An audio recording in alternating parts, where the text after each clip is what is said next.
Hello everyone. Hope you're all doing good. I am Shravani, one of the team members of Infosec Write-Ups, and I am super excited to invite you all to IWCON 2020. So for this session, our speaker is Yarden Shafir. He is a senior security researcher at Trail of Bits. He will today present a talk on the researcher's toolbox. Also, this session is brought to you by our sponsors, Zero Point Security, Yes We Hack, Patch Chain, Saptang Labs, and our community partners. I hope you all have great fun and enjoy the event and make some insane connections.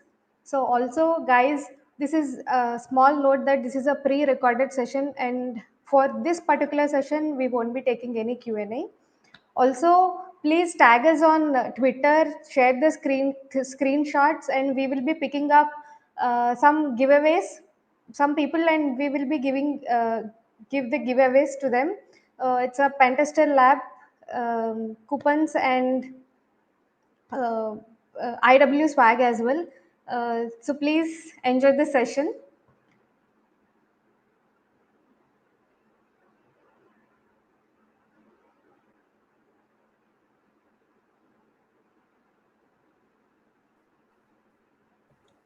Hi everyone, and welcome to this talk. Thank you for coming.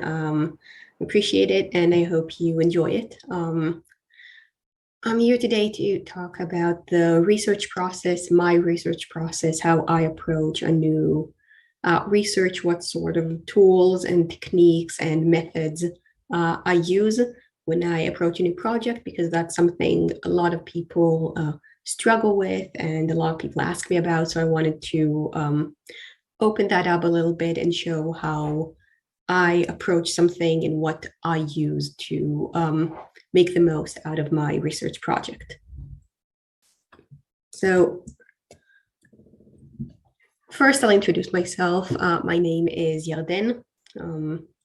I live in Canada right now. I work for Trail of Bits, doing Windows security research.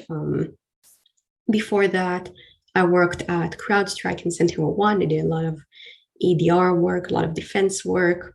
I also teach Windows internals classes and do a lot of conferences and public research and write blog posts about exploitation, post-exploitation, mitigation features, and all sorts of other things.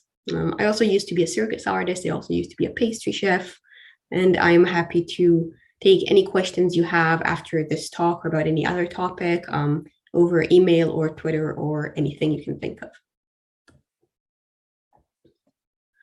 So to the topic of this talk, I wanted to talk about how I start a new research project and the useful ways to approach one.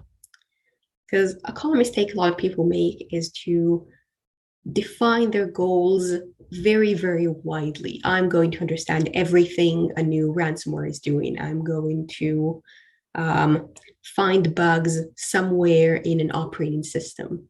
And when your target is too large, it is very easy to get overwhelmed and lost and not even know where to start or how to look into things. So the first thing I usually do is I start small. I set a small goal, a small target, and I start from there. I often expand from there or branch into other things and other research topics, but I start with a very specific thing. And once I have that, it's a lot easier to know where to start, either from, let's say, the start point of an application or some API call, some specific interface. It's a lot easier to find the point to start once you know what you should focus on. Now, equally important is knowing what not to focus on. For example, if you are looking at how a certain application talks to its server, looking at the application's cryptographic engine isn't necessarily interesting or relevant and might take you a whole lot of time to analyze when you really don't need to. So figuring out what is not interesting and also figuring out what you already know and don't know, and how you can find out what you don't already know.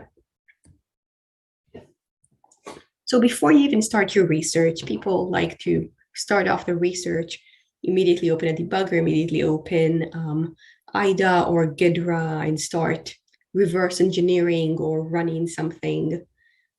But before you do that, it's good to figure out what you already know. That can be stuff that people already told you. If you got a certain task, you probably have some context information about it, why it's interesting, what do we already know, why is it worth looking at? Also, nearly everything has some public information on it. If you're looking at an operating system feature, either that operating system feature is documented or partially documented, or someone already talked about it. And if it's brand new and no one's ever talked about it before, maybe similar things are talked about. Maybe similar things exist in other operating systems, or there was a previous version of this on the same operating system, or there are things around it that are documented. Or you're looking at a new piece of malware. Malware is not very often brand new. Sometimes it is, but in most cases, malware is based or made out of pieces of already existing malware or existing techniques, and sometimes just a complete clone of code that's already available on the internet with adding tiny little things. So a lot of the time, way more than you'd expect is already documented. You don't need to reverse engineer something if the code is already public. You don't need to research something from scratch if somebody already wrote about it 2 years ago. And sometimes things are even entirely documented, just not in the easiest way to approach. So reading the docs, sometimes the docs are books, sometimes they're on the vendor's website, sometimes they're a 500-page PDF, but reading them is always helpful. And will give you a lot of context information. Because even if you, let's say you reverse engineer the entire code of something, that doesn't necessarily mean you understand what it does. But getting all the context, reading the docs, reading blog posts about the topic can give you a lot of context that will save you a lot of work and will help you understand whether something is even worth putting effort into or not. So after you've done that, you want to start the project. Define your goal. Let's say you want to find vulnerabilities in a certain component or look for vulnerabilities. Maybe there aren't any. Or you want to understand a mechanism, or you want to find a new detection feature, or understand a piece of malicious code. So find out what exactly is interesting to you. The smaller the goal is, the easier it's going to be to achieve it and to focus on it. And again, understanding what's not important, what's not useful. Again, a mistake a lot of people, including me, make initially is reverse engineering something for hours and hours and hours and hours. And eventually you find out it's just a boring old public library that's been compiled into a binary, and you just spent hours reverse engineering the standard library. So a lot of code is reused, a lot of features and mechanisms are already known, already documented, and you can skip a lot of the work if you know them. So learning to figure out what's actually interesting and what's not is a very, very helpful technique. And there isn't really a shortcut there. Some of it comes from just looking at a lot of code. Some of it comes from reading or just seeing something repeat itself, even within the same application, and saying, hey, something here is repeating. Maybe it's not such a unique piece of code. So there's a lot of pieces like that. So you can sort of filter out the interesting parts and then start focusing on them. Then you need to choose your preferred method of analysis, with the main two being static versus dynamic. And there's benefits to both. Static analysis usually means, let's say, reverse engineering a binary with some reverse engineering tool, IDA, GIDRA, all sorts of other things. and not actually running it. Dynamic analysis means running something and measuring, looking, inspecting what it does at runtime. Now, there's benefits to both of them. In some cases, only one is available to you. For example, if you're trying to analyze something that will just not run on any piece of hardware you own and you don't have a way to emulate that, sometimes the only thing you can do is reverse engineer that. Sometimes it's just not worth running something. Let's say something that has very heavy anti-debugging, anti-VM methods that really refuses to run when it's being looked at. So sometimes it's not worth going through the effort of finding out how to run it anyway. But in some cases, doing static analysis isn't great either.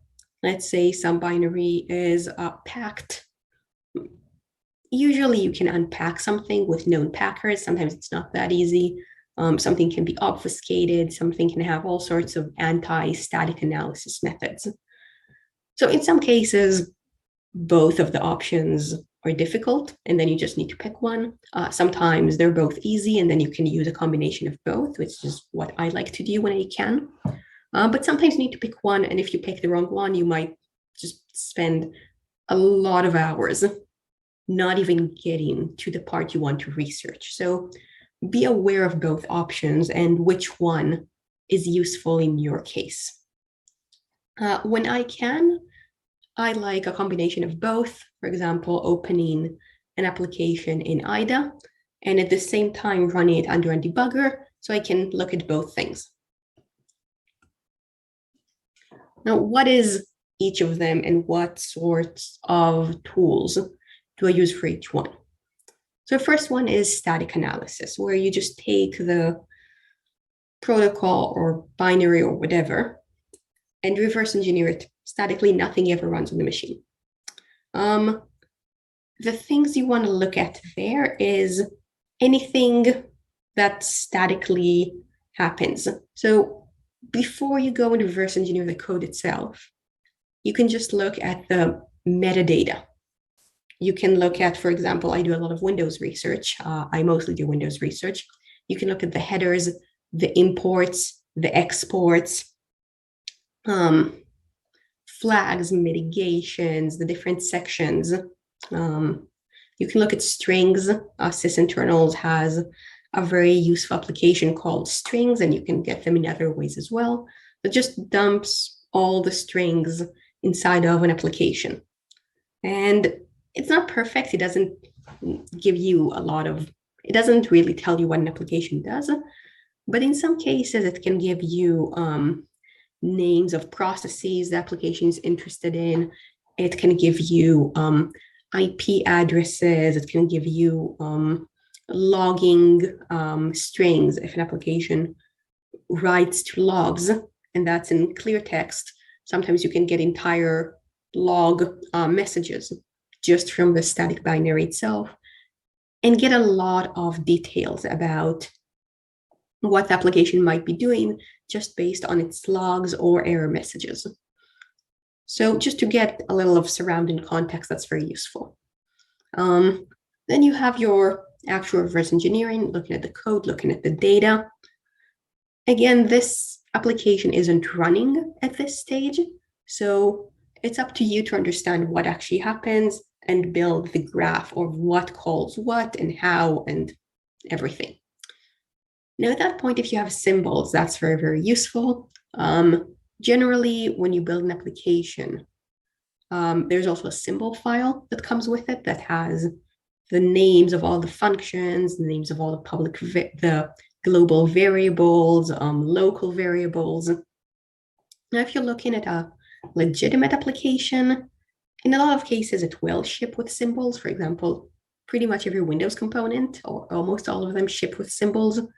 And that really helps because you have function names, you have global variable names, you have data structures, you have a lot of things that help you understand what something does.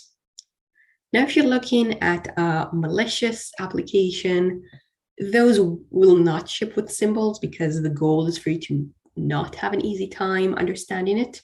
But still, sometimes if you know something is based on different applications, you might be able to use some of those symbols, though that is more difficult in that case. But if you have symbols, I recommend finding out if those exist, and if they do, your research process is way easier. Now, the sort of tools I use is I like to use CFF Explorer to look at imports and exports, because that gives pretty good context of what something does. If something is importing network-related APIs, it probably has network activity. If it imports file system APIs, it probably has some interaction with the file system. Also, what does it export, if it exports anything? That on its own can tell you a lot about an application, its interaction with the system around it. It doesn't give you everything, because it only shows you, let's say, static imports. If something is being imported dynamically with get proc address, you won't see it there, which is something a lot of reflective loaders and malicious applications do to make it less obvious. So you can't just figure out by binary scanning what they might be doing, but still the import table is very useful. I use strings to dump the strings of an application. I also like to use a hex viewer or hex editor. I like 010, just because it's pretty cool. It has a lot of templates that doesn't just show you the hex values of everything. It shows you the sections themselves and the different parts of the file or application, depending on the extension. So it really parses the file, and I find it a useful way to look at static data sometimes. And you have your usual reverse engineering tools, IDA, Ghidra, that has some very useful plugins, Binary Ninja, Radar, and all sorts of other ones. Those are the more common ones. And then we have dynamic analysis. With dynamic analysis, you run the application on a VM, under a debugger, anything, and see what it actually does. Now, obviously, dynamic analysis is way more powerful than static analysis, because you can really see what an application does instead of just guessing. That is also trickier, because not everything can be debugged, not everything wants to be debugged, and that can get really complicated. And sometimes you will try to force yourself to do dynamic analysis of something that doesn't want to be dynamically analyzed, and spend more time just setting up the debugger session than you would if you were statically analyzing it. And that is true even for legitimate applications. For example, Windows, a lot of things now run as, well, not a lot of things, but some things now run as protected processes. So Windows Defender runs as a protected process, all sorts of system services, system processes. And depending on your configuration, LSAS, the password and credential manager, might also run as a protected process. And you can't easily debug those. There are tricks, there are hacks to debug them anyway, but it's not easy to debug those. Another thing is the secure kernel and secure processes. If you are running with a hypervisor, anything running as protected in VTL1, most of your code will run VTL0, but some special Windows system processes and drivers will run in what is called VTL1, Virtual Trust Level 1, where it's protected from everything. No one can look into that memory, no one can access that memory. And that includes a debugger. So you can't debug anything that runs in VTL1 unless you set up a hypervisor debugger. Those exist, but those are a bit trickier to use. So unless you have a very specific reason to want to dynamically analyze something in VTL1 that can't be done statically, usually you wouldn't really have a reason to run those debuggers. Now, of course, a lot of malicious code doesn't want to be debugged. It will not run the same way under a debugger. It will not run the same way on a VM. So in all sorts of cases, dynamic analysis can get very tricky. But when you can dynamically analyze something, it's very, very useful. You can see what APIs get called, what APIs get resolved dynamically with get proc address, what files get accessed, what registry keys get accessed, what network activity happens. You can map out the entire execution of an application or any sort of component. And actually on Windows now, you can even do something really cool called TTD, time travel debugging, which doesn't just run an application under a debugger, it records everything it does. And then you can replay that trace and walk it instruction by instruction. And you can also walk it backwards. So if you missed something, you can just go back and run it again and see it again, or change variables or test things out. So that is an extremely powerful tool to time travel within the execution of a certain process. So that's a very, very cool capability on Windows right now.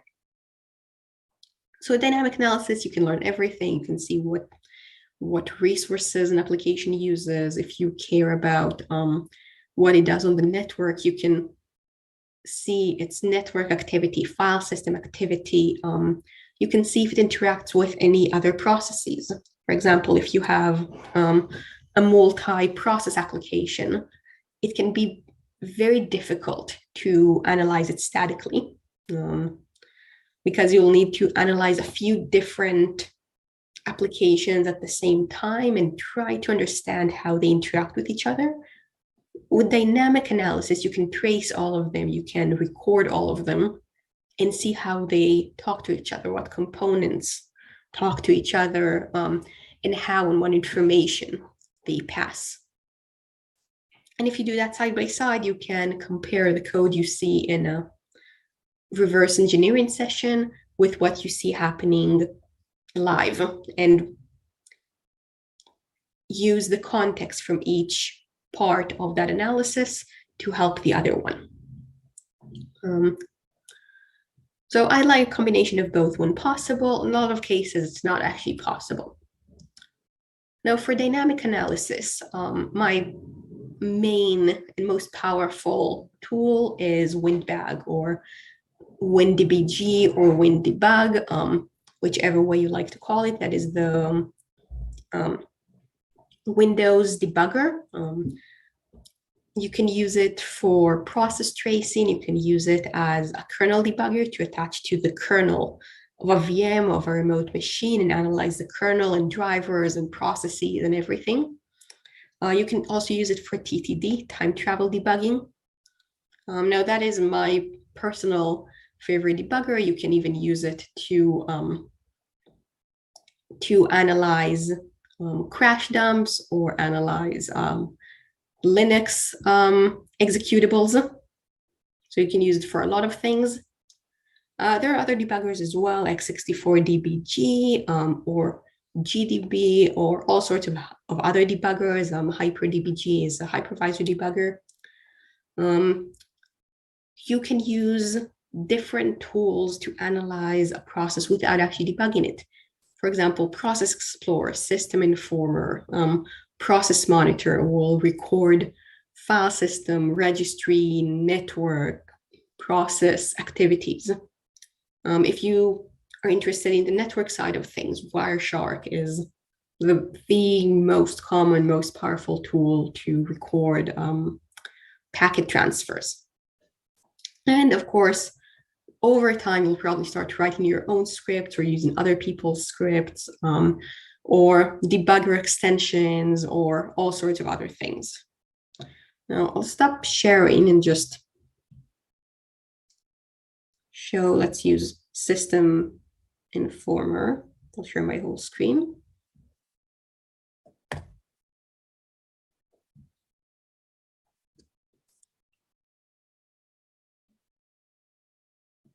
So,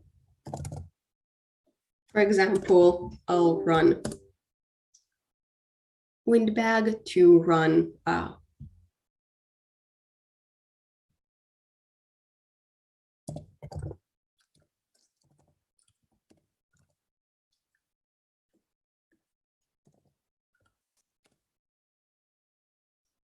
run a notepad file where it loads all the symbols so it can see so I can see what all the modules are and their functions, and I'll let it run. And when it runs, I can go and find it in System Informer and see, for example, what modules are loaded in it and where. I can see how it interacts with the system. It uses an LPC port. It has open handles to all sorts of different files, to registry keys. It has a few threads. I can even see what its threads are doing by double clicking. So this one is going to take a minute. But if I double click, it will load the symbols and it will show me exactly what the thread is doing. So even if I didn't have a debugger attached there, even if I didn't have a debugger attached, I could see the call stack and understand what the thread is doing. If I stop it, I can see the call stack here as well.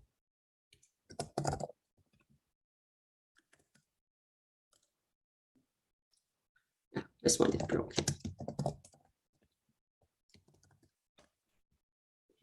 I can see all the threads, what they're doing. I can set a breakpoint and look at the application, or I can start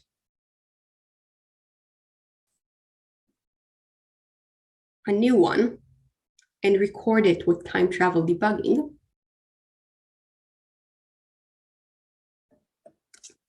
And then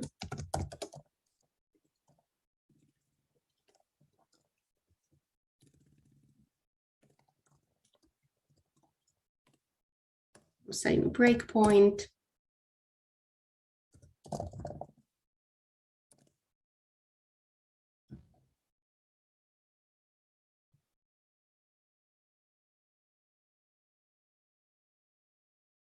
It takes a minute to load symbols.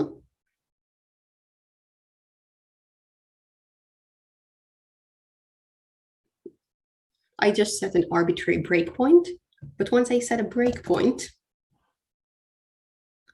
I can look at the stack, and if I want to actually go backwards on the stack and see where we came from,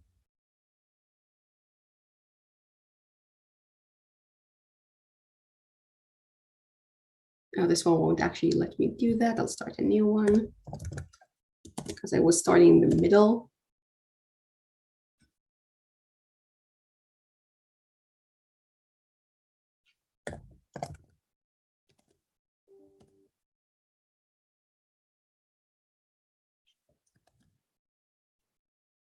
There we go.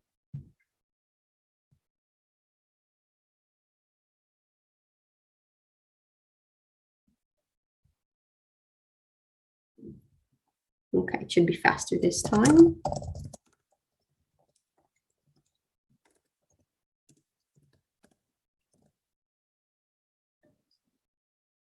Now see, I have those step back.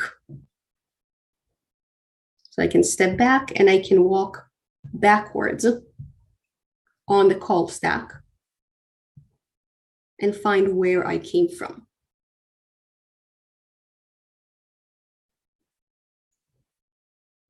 So I can walk instruction by instruction. And for example, here I can start modifying the registers. Here are my registers. I can set them to something else. So I can set RCX2 instead of 1, set it to 2. There, now it's 2. And then Well, actually, now it's going to override it, but let's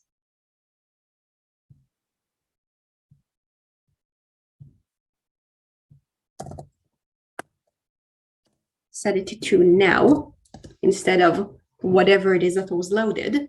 And we can step over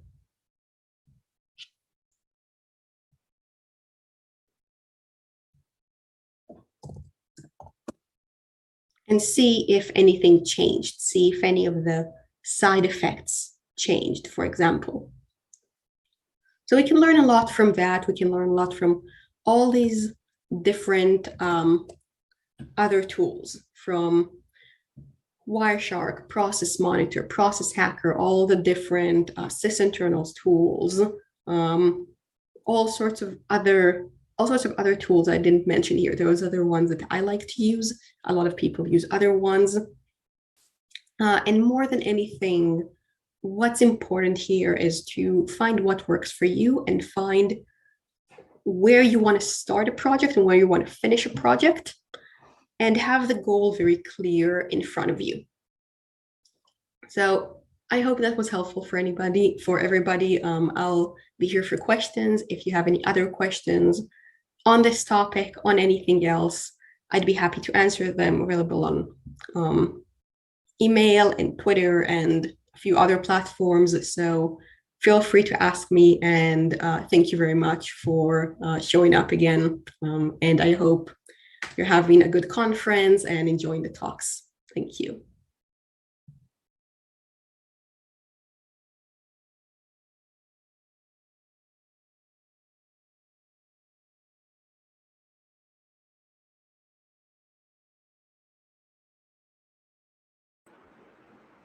So, hi guys. There was a little confusion earlier, and apologies for using the wrong pronoun for Yarden. So, I really thank Yarden for her amazing talk. Hope you all have also enjoyed the talk. And so, since this is a pre-recorded event, there is no live Q&A we are taking up. Uh, Also, share your screenshots on Twitter and don't forget to tag us for the swag and giveaways. So now the networking space and the lounges are open. So please feel free to go network, make some good connections, and promote yourself there. And the next talk is by Orva, and it is at 8:30 p.m. So see you all there. Bye.